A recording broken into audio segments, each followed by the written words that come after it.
নমো ভগবতে বাসুদেবায়। আমার প্রিয় দর্শক বন্ধুকে আমার আন্তরিক অভিনন্দন, শুভেচ্ছা ও ভালোবাসা জানাই। আমি আশা করি অনাদির আদি গোবিন্দের অশেষ করুণায় আপনারা সকলেই কুশলে আছেন। আজ যে বিষয়টি নিয়ে আপনাদের কাছে উপস্থিত হয়েছি, অশ্বিনী নক্ষত্রের জাতক জাতিকারা 2026 সালে আপনারা কেমন ফল পেতে চলেছেন তা আমি আচার্য কমল শাস্ত্রী আপনাদের কাছে এই ভিডিওতে বিস্তারিতভাবে আলোচনা করব।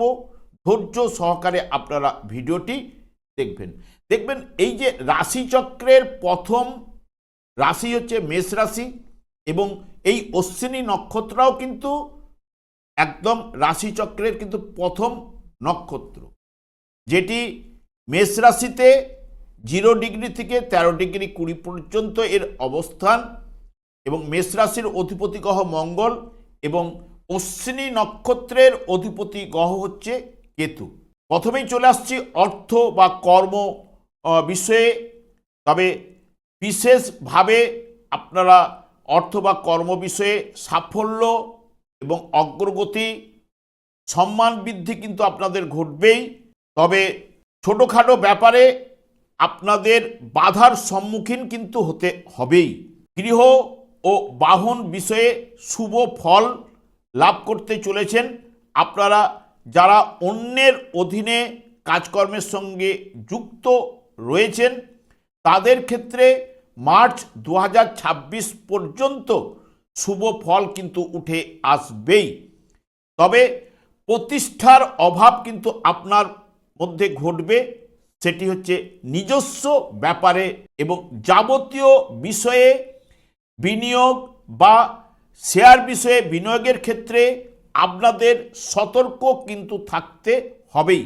তবে এপ্রিল থেকে নিজের বুদ্ধির দোষে দুঃখ লাভ আপনাদের ঘটতে পারে।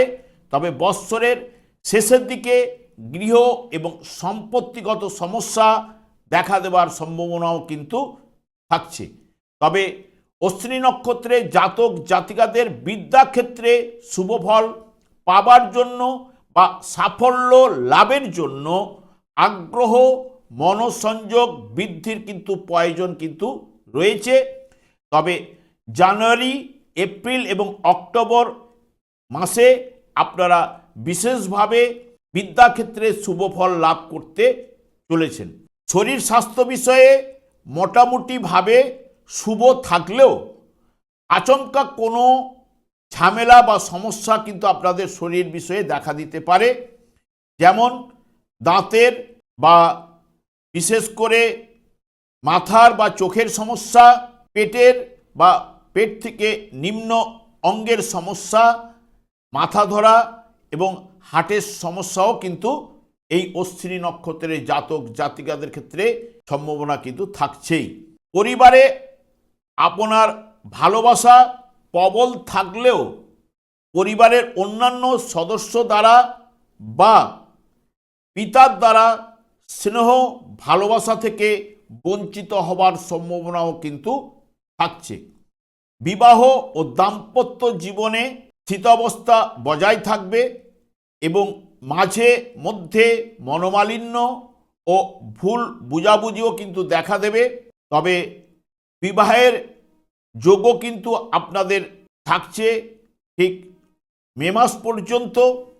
ব্যবসা বাণিজ্যে অর্থাগম এবং চাকুরিতে মধ্যম ফল পাওয়ার সম্ভাবনাও কিন্তু থাকছে। তবে প্রেমজ ব্যাপারে সম্পর্কের ক্ষেত্রে মতভেদ বা মানসিক দূরত্ব বাড়ার সম্ভাবনাও কিন্তু থাকছে। তবে অবৈধ প্রেমে আপনাদের সতর্কতা অবলম্বন করতেই হবে, এবং বিশেষ করে যারা নতুন কাজকর্মের সঙ্গে অথবা অর্থ বিনিয়োগের ক্ষেত্রে কোনো কাজে এই বৎসরটা কিন্তু সেই মতো শুভ নয়। তবে মাঘ মাস, বৈশাখ মাস এবং আশ্বিন মাস, এই মাসগুলি আপনার ক্ষেত্রে বিশেষ গুরুত্বপূর্ণ এবং উল্লেখযোগ্য কিন্তু হয়ে উঠবেই। আমি আর দীর্ঘায়িত না করে আমি আচার্য কমল শাস্ত্রী প্রত্যেক বুধবার এবং শুক্রবার সন্ধ্যে 8:30 এই চ্যানেলেই লাইভ অনুষ্ঠান নিয়ে উপস্থিত হই। ঠিক ওই সময় আমাকে ফোন করলে আপনারা নিজেদের ভাগ্য বিষয়ে জানতে পারবেন। তাছাড়া বিভিন্ন ধরনের ভিডিও আপলোড করে থাকি, সেগুলি পাওয়ার জন্য আমার চ্যানেলটিকে সাবস্ক্রাইব করে বেল আইকনে ক্লিক করে রাখুন। যখন আমি লাইভ অনুষ্ঠান বা যে কোনো ভিডিও আপলোড করলে আপনাদেরকে নোটিফিকেশন পৌঁছে যাবে। আমি অনাদির আদি গোবিন্দের কাছে প্রার্থনা করি আপনারা ভালো থাকুন, সুস্থ থাকুন, আনন্দে থাকুন। আজ এই পর্যন্ত, পরের ভিডিও দেখা হচ্ছে। নমস্কার।